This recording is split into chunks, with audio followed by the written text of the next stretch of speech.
If you die without making one simple choice, your spouse could lose your entire pension. Not half of it, all of it. And this happens to retired couples every single month across America. In the next 8 minutes, I'll show you exactly what needs to be fixed before age 70 to protect your spouse's income after you're gone. Stay with me. The mistake most people make is assuming their pension automatically goes to their spouse. It does not. Hello, welcome. If you're retired or planning to retire soon, you may face challenges with pensions and survivor benefits. Some are small, some are serious. You're in the right place.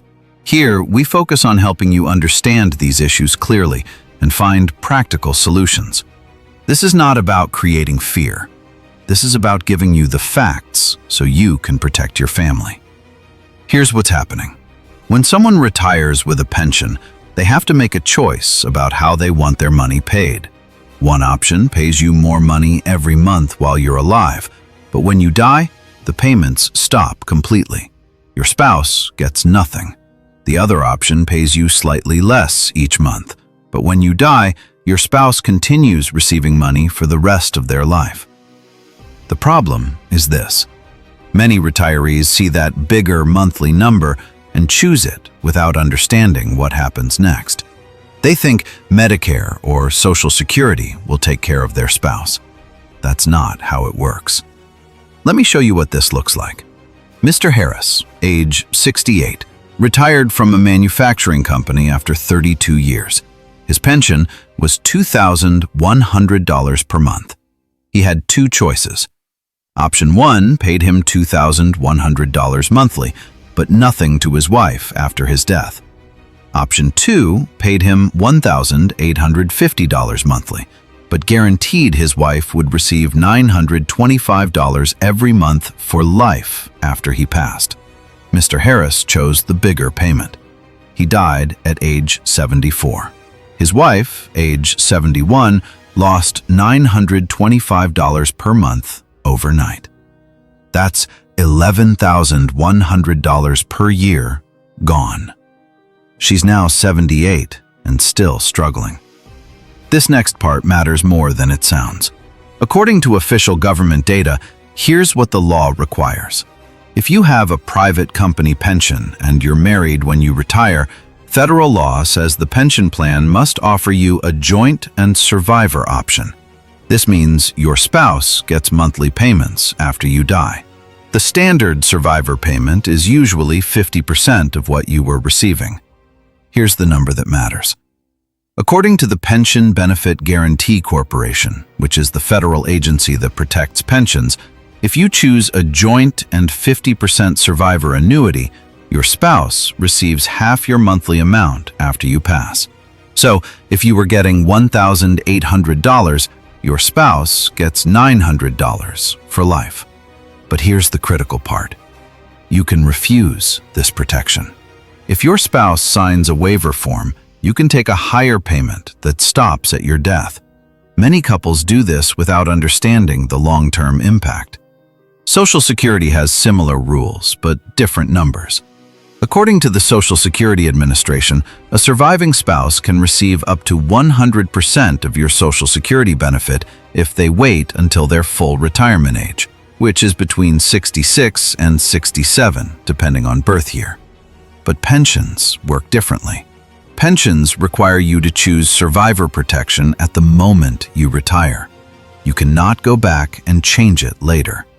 Research from retirement planning organizations shows that 1 in 3 retirees chooses the single life option, which pays more now but leaves the surviving spouse with nothing.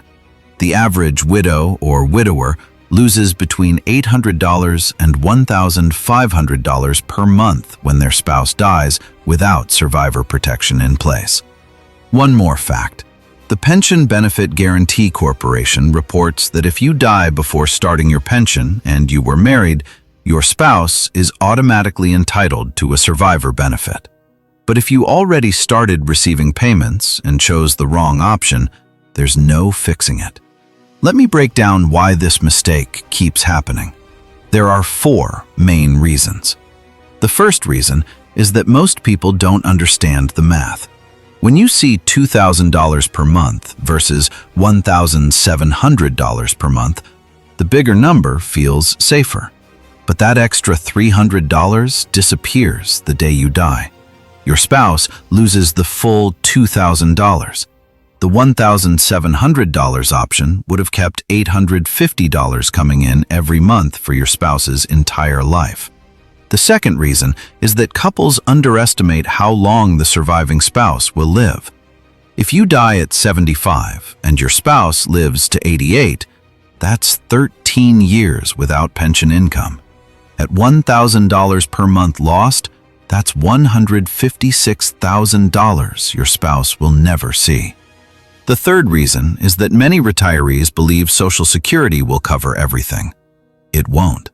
The average Social Security payment for a widow or widower is around $1,800 per month. If your spouse was relying on both your pension and Social Security, losing the pension could cut their monthly income in half. The fourth reason people make costly pension mistakes is simple. The paperwork is confusing. Pension forms use terms like joint and survivor annuity, qualified pre-retirement survivor annuity, and straight life option. Many people sign without fully understanding what those words mean. Pause for a moment. If you're already receiving a pension, go find your pension paperwork today. Look for the words survivor benefit or joint option. If you don't see them, your spouse may not be protected. Now let me give you clear steps you can take this week and this month. Action 1. Find your pension election form. This document shows which option you chose. If you're already retired, call your former employer's HR department or pension administrator and ask for a copy. The phone number is usually on your pension statement. When you receive the form, look for the box that's checked. Does it say joint and survivor or single life? This call takes about 10 minutes. Action 2. If you haven't retired yet, calculate the real cost. Request a pension estimate showing both options side by side. For example, $2,200 per month for single life versus $1,900 for joint and survivor. That's a $300 difference per month, or $3,600 per year. Now think long term. If your spouse lives 15 years after you and the survivor benefit is $950 per month, that's $171,000 they would receive. You might give up around $60,000 during your lifetime to protect more than $170,000 for your spouse. Action 3. Understand spouse consent. Federal law requires your spouse to sign a notarized waiver if you choose an option that does not protect them. Before signing anything, review your full financial picture together. If your spouse would rely mainly on Social Security under $2,000 per month, do not waive the survivor benefit. Action 4. Check deadlines. Once pension payments start, the choice is usually permanent. Call your pension administrator and ask directly, is there any way to add survivor protection now? Most plans say no, but some allow changes within 30 or 60 days. If it's too late, consider life insurance to replace lost income. Action 5. Review your 401k or IRA beneficiary forms. Log in or call your provider. Make sure your spouse is listed as primary beneficiary. If you want to name someone else, your spouse must legally consent. Update forms after marriage, divorce, or remarriage. Action 6. Plan Social Security timing. If you delay benefits until age 70, your payment grows about 8% per year. When you die, your spouse can step into your higher benefit. If you're the higher earner, waiting protects your spouse with a larger survivor income. Action 7. Get advice before signing. Pension decisions are permanent. Meet with a certified financial planner or a retirement counselor. Many communities offer free help. Search for a SHIP counselor near you. Bring your pension estimates, social security projections, and income list. Write this down. Do not sign your pension election form until you've completed at least 3 of these steps. Here's a real example.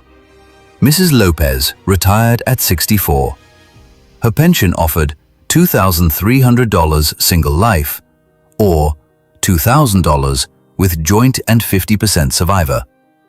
She chose the survivor option. She passed away at 71. Her husband now receives $1,000 per month for life. $120,000 over 10 years, income he would have lost otherwise. Remember this: your pension does not automatically protect your spouse. That protection must be chosen, and once payments begin, it usually can't be changed. Check your paperwork, run the numbers, and never sign a pension form without reviewing it together. This is general information, not legal or financial advice. Consult a certified professional for your situation. If this helped you, staying connected may help you protect what matters most.